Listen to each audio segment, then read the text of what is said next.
il y a peut-être juste au niveau de la technique que j'aimerais qu'on passe un petit peu plus de temps. Mhm. Juste qu'on peut-être juste mentionner puis expliquer c'est quoi les différentes composantes techniques justement d'un appareil photo. Premièrement, tu as mentionné quelque chose qui est vraiment intéressant, c'est que lorsque tu prends une photo avec ton iPhone, avec ton téléphone, il y a un profil de couleur qui est appliqué. Donc, ton téléphone fait un choix sur, OK, ben, je pense Mhm. que la lumière, là, elle devrait être bleue, puis elle devrait être avec tel contraste. Mhm. Alors que lorsqu'on a un appareil DSLR, moi, c'est une des choses qui m'a fait capoter un peu le plus, c'est que lorsque j'ai commencé à faire de la photo, on est capable de prendre des photos en RAW, qu'ils appellent. Je sais pas c'est quoi le Oui, terme ouais, francophone pour ça. on utilise pareil. Et puis, la photo est tellement différente quand tu prends ton RAW versus la version que ton appareil a décidé de générer automatiquement. Et puis, les ajustements qu'on est capable de faire en post, comme que tu mentionnais, c'est absolument ridicule. Je veux dire, des zones où c'était complètement blanc ou complètement noir et qu'on voyait absolument rien, tu es capable d'aller chercher plein de détails à l'intérieur de ça. Fait que c'est vraiment le fun. Et ces aspects techniques-là. Donc, tu as ton appareil photo, tu as ton DSLR. Premièrement, est-ce que tu as des recommandations au niveau, je sais pas, moi je suis un entrepreneur qui n'a pas nécessairement un gros budget. On va se donner peut-être entre 1000 et 2000 dollars, disons, pour un appareil, pour être capable de faire de la photo et de la vidéo. Est-ce que tu as des choix que tu recommandes systématiquement aux gens? Alors, bon, déjà, comme budget, c'est déjà bien, hein. Avec ça, tu peux avoir quelque chose qui est largement suffisant. Peut-être même avec moins que ça. 1000 $ déjà, c'est bien. Alors, je donne jamais de modèle en particulier parce que ça dépend quand même un petit peu des individus et je préfère aider les gens à bien faire leur choix eux-mêmes plutôt que juste de donner un truc tout fait. Je pense qu'en gros, pour ce prix-là, il faut prendre soit, comme tu disais, un DSLR, donc les Français appellent ça réflexe, ou un hybride. Donc les hybrides, c'est les mirrorless, qui sont des appareils sans miroir, mais qui ont quand même aussi des grands capteurs, le plus souvent, et qui permettent d'avoir des résultats qui sont équivalents en termes de qualité, mais souvent avec un peu moins de poids, un peu moins d'encombrement. Donc par exemple, pour les gens qui voyagent, ça peut être intéressant de prendre plutôt ce type d'appareil. Moi, c'est ce que j'ai. Parce que ça va être plus léger, donc forcément, en voyage, c'est quand même plus pratique. Après, voilà, je ne veux pas donner de modèle particulier, mais en gros, aujourd'hui, pour ce budget-là, à peu près n'importe quel réflexe DSLR ou mirrorless de milieu de gamme, ça va donner des bons résultats. Je pense qu'il faut aussi choisir à l'ergonomie, c'est-à-dire aller dans un magasin, prendre l'appareil en main et voir aussi avec lequel on se sent le plus à l'aise. Parce que des fois, il suffit qu'on ait des grandes mains ou des petites mains, et il y a des choses qui sont plus ou moins intuitives pour nous.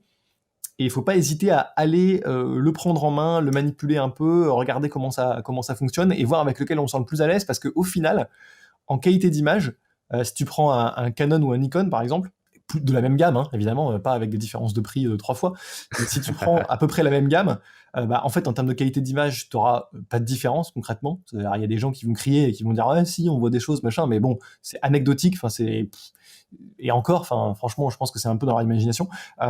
Mais par contre, il y a des gens qui vont se sentir mieux avec une marque ou mieux avec l'autre. Et ça, c'est quand même assez important parce qu'au final, à la prise de vue, le fait d'avoir un appareil avec lequel c'est plus intuitif pour toi, c'est plus simple, ça va quand même t'aider. Donc au final, j'aurais tendance à aussi à recommander de prendre en main. Après, pour l'aspect vidéo, bon, c'est un peu moins ma spécialité, mais je pense que voilà, si c'est un entrepreneur qui cherche à faire des vidéos de lui-même face caméra, il y a un truc qui est important, c'est l'écran orientable, c'est-à-dire qu'il puisse se voir dans l'écran de l'appareil. Donc il n'y a pas tous les appareils qui ont ça, certains ont un écran orientable, mais parfois on ne peut pas le retourner complètement. Donc voilà, il faut quelque chose où on puisse voir l'écran depuis la face, depuis devant l'appareil. Ça, c'est vraiment très pratique, hein, ça aide beaucoup. La deuxième chose, c'est peut-être éventuellement une prise micro. C'est pas obligatoire, on peut se débrouiller sans, mais c'est toujours un peu plus pratique. Mm-hmm. Puis une prise d'écouteur aussi pour être capable Ouais, d'entendre qu'est-ce que ton appareil effectivement. capte. Et puis au niveau parce que là, c'est bien d'avoir ton appareil, mais ton appareil t'as le corps et ensuite de ça, t'as la lentille. J'ai vu que tu as fait 2 guides sur justement comment choisir sa lentille pour un Nikon, je crois, et un autre pour un Canon. Ouais, absolument. Donc ça, on va mettre ça dans les notes de cours. Mais grossièrement, peux-tu nous expliquer c'est quoi what's the fuss with lenses? Comme, c'est quoi les millimètres? C'est quoi, t'as comme des chiffres spéciaux à côté?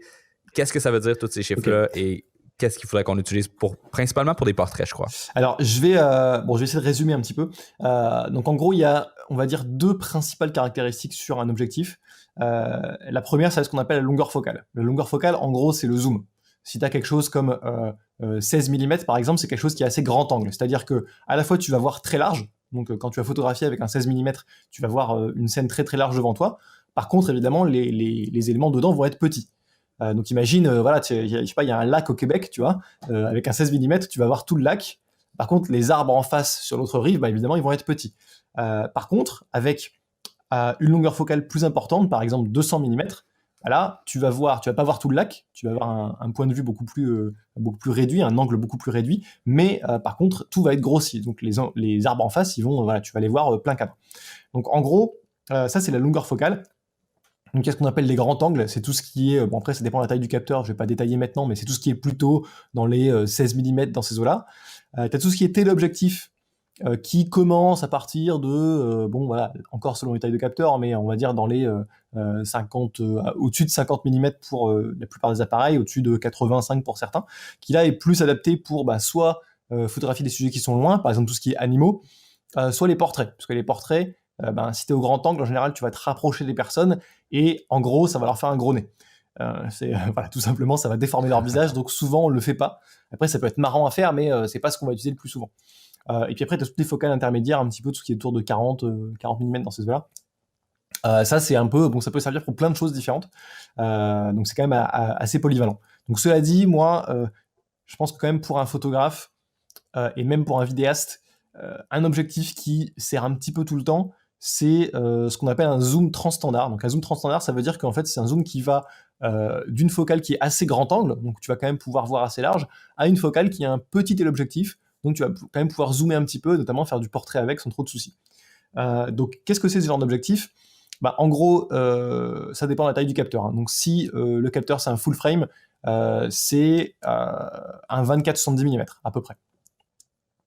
Donc full frame, c'est tout ce qui est Canon 5D et compagnie, voilà, les gros Nikon, voilà, les 1D, enfin les D3 et compagnie, les choses comme ça. Donc il y a pas mal de... Après, il suffit de taper sur Internet pour savoir la taille de son capteur si on ne sait pas, donc ça, c'est pas un souci. Après, la plupart des boîtiers, c'est des APS-C, hein, c'est ce qu'on appelle un capteur APS-C, c'est un peu plus petit. Et là, en gros, un transstandard, c'est 17-50 mm à peu près. Et pour ceux qui sont en micro 4 tiers, ce qui est Panasonic et Olympus, là, c'est plutôt 12-35. Et ça, c'est, on va dire, l'objectif transstandard qui est très polyvalent. Et avec ça, on s'en sort pour pas mal de choses. La deuxième caractéristique qu'on voit toujours sur l'objectif, c'est l'ouverture maximale. Donc l'ouverture maximale, c'est à quel point il va laisser rentrer la lumière.